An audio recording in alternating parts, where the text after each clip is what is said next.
दोस्तों, सुमित और तनु की प्रेम कहानी कोई साधारण कहानी नहीं थी, बल्कि दो जिद्दी लेकिन सच्चे दिलों की वह दास्तान थी, जिसने हर मुश्किल के बावजूद साथ जीने मरने का वादा किया था। करीब 2 साल पहले शुरू हुआ उनका रिश्ता धीरे धीरे दोस्ती से आगे बढ़कर गहरे भरोसे और अटूट प्रेम में बदल गया था, जहां दोनों एक दूसरे के बिना अधूरे महसूस करते थे। परिवारों की असहमति और समाज के डर ने उनके रास्ते में कई बार दीवारें खड़ी की, लेकिन उन्होंने हार नहीं मानी और चुपचाप मंदिर में जाकर 7 फेरे ले लिए। उनके लिए वह गुप्त विवाह सिर्फ एक रस्म नहीं, बल्कि दुनिया से छुपाकर लिया गया वह प्रण था, जिसमें साथ निभाने की कस्में थी। समय बीतने के साथ हालात थोड़े नरम पड़े और दोनों परिवारों ने समाज की इज्जत को ध्यान में रखते हुए सार्वजनिक रूप से शादी करने की सहमति दे दी। 18 फरवरी की तारीख तय हुई और कान्हा गेस्ट हाउस को रंगीन रोशनी, फूलों और झिलमिल सजावट से किसी महल की तरह सजा दिया गया। चारों तरफ रिश्तेदारों की चहल पहल, बच्चों की खिलखिलाहट और ढोल की थाप ने माहौल को उत्सव में बदल दिया था।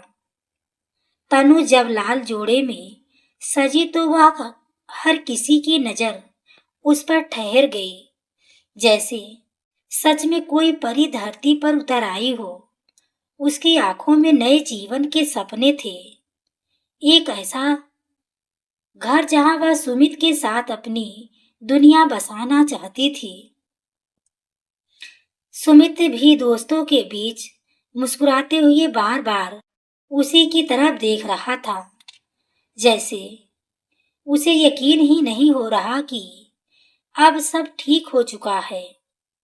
दोनों के चेहरे पर वह संतोष था जो लंबे संघर्ष के बाद मिली जीत से आता है। रिश्तेदार एक दूसरे को बधाइयां दे रहे थे और यह शादी पूरे इलाके में चर्चा का विषय बनी हुई थी। शाम से शुरू हुई रस्में रात गहराने तक चलती रही और हर रिवाज पूरी श्रद्धा और धूमधाम से निभाया गया। किसी को अंदाजा नहीं था कि यही खुशियां से भरी रात कुछ घंटों बाद डर और अफरा तफरी की कहानी बन जाएगी।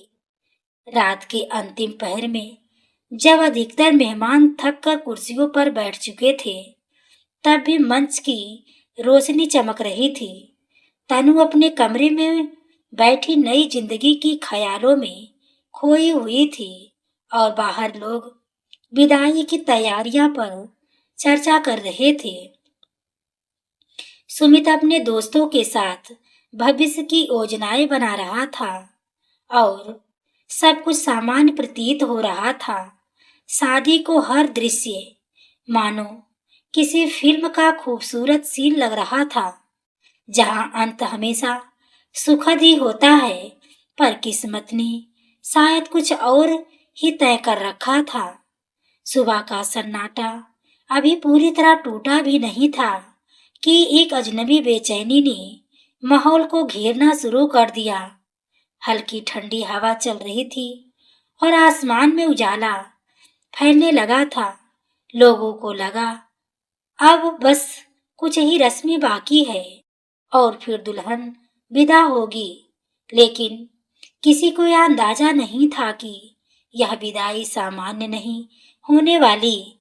यह वह सुबह थी जो परिवारों की किस्मत बदल देने वाली थी। सुबह के करीब 4 बजे का समय था जब अचानक सन्नाटे को चीरती हुई एक तेज भौंकने की आवाज गूंज उठी। यह आवाज तनु के पालतू कुत्ते की थी, जो अनजान माहौल और भीड़ भाड़ से शायद घबरा गया था। वह लगातार जोर जोर से भौंक रहा था, जैसे किसी खतरे का एहसास उसे बेचैन कर रहा हो। पहले तो लोगों ने इसे नजरअंदाज किया और सोचा कि थोड़ी देर में वह खुद शांत हो जाएगा, लेकिन उसकी आवाज रुकने के बजाय और तेज होती चली गई।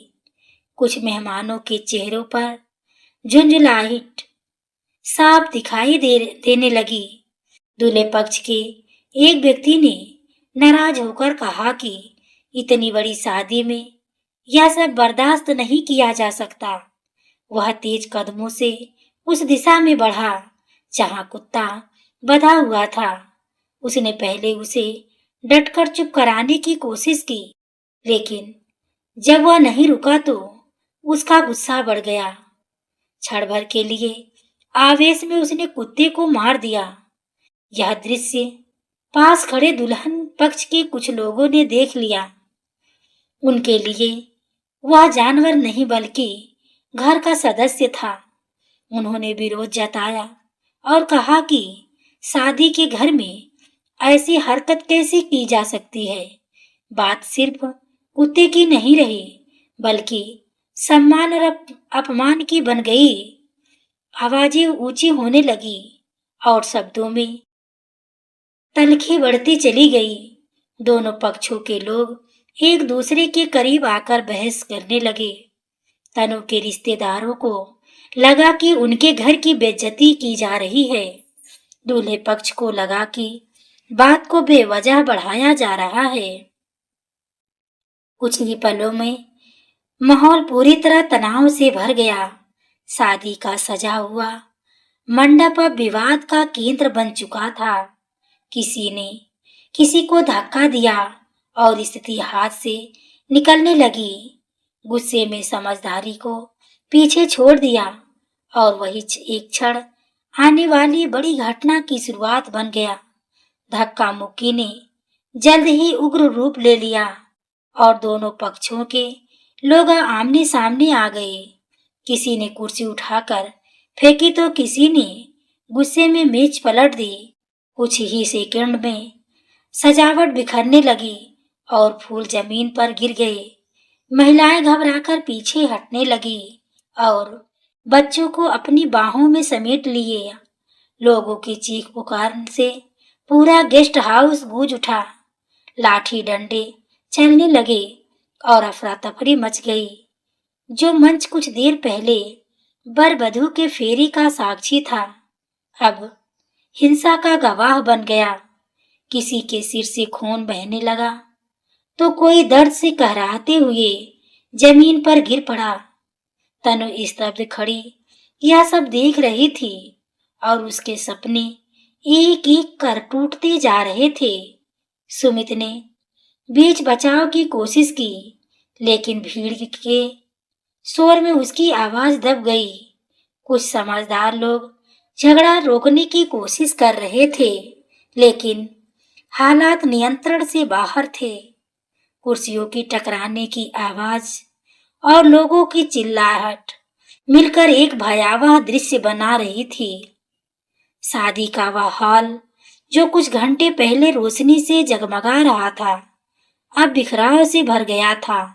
अंततः किसी ने पुलिस को सूचना दी और थोड़ी देर में सायरन की आवाज सुनाई दी।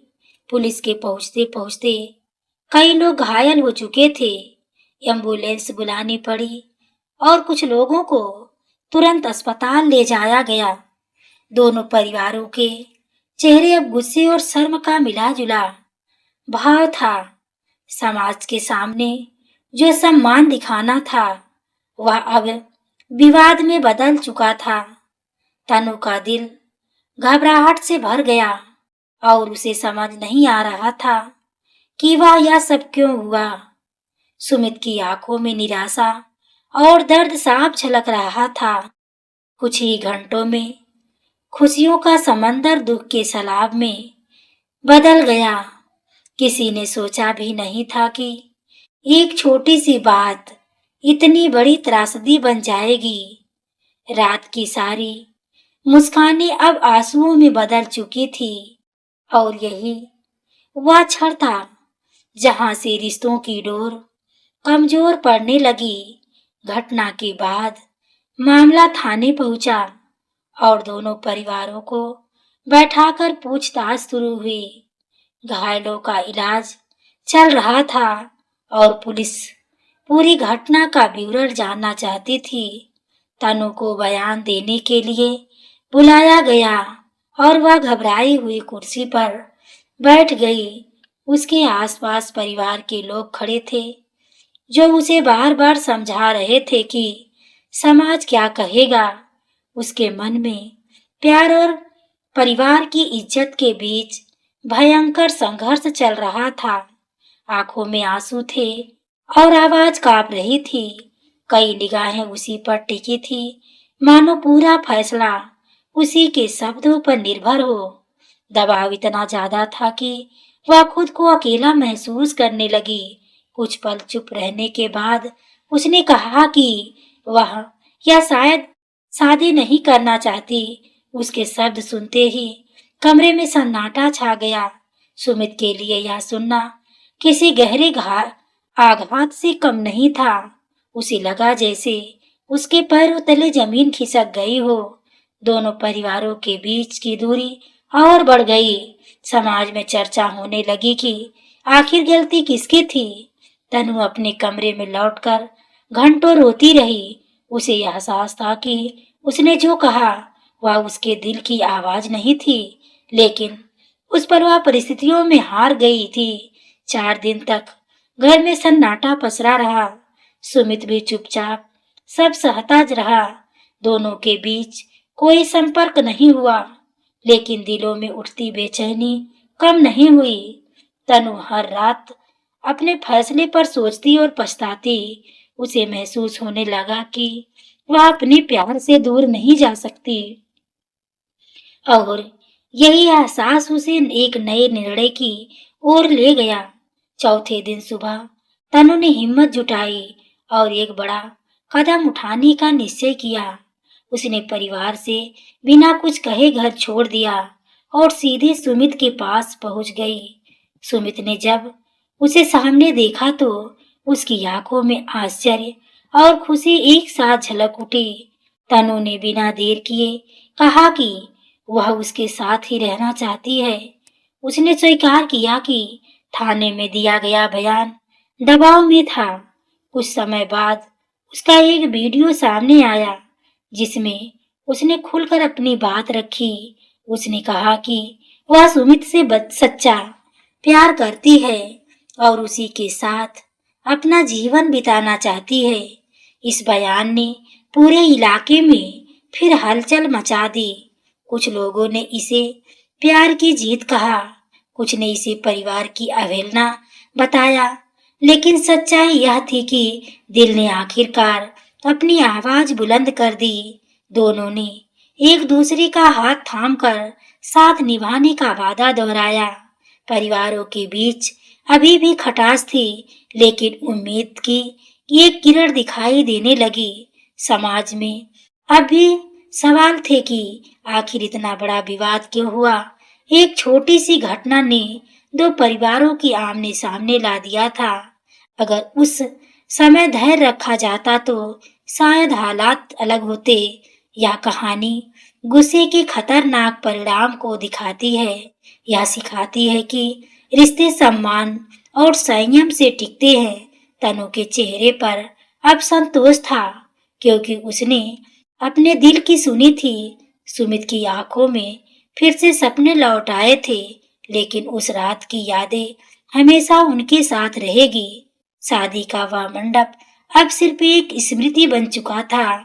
जिस भौक ने तूफान खड़ा किया था, अब वह इतिहास बन चुकी थी और यह कहानी हमेशा याद दिलाएगी कि प्यार और अहंकार की लड़ाई में जीत किसको होनी चाहिए। तो दोस्तों, इस कहानी को लेकर आपकी क्या राय है, कमेंट में जरूर बताएं। कहानी अच्छी लगी हो तो वीडियो को लाइक शेयर हाइप करना ना भूलें। धन्यवाद।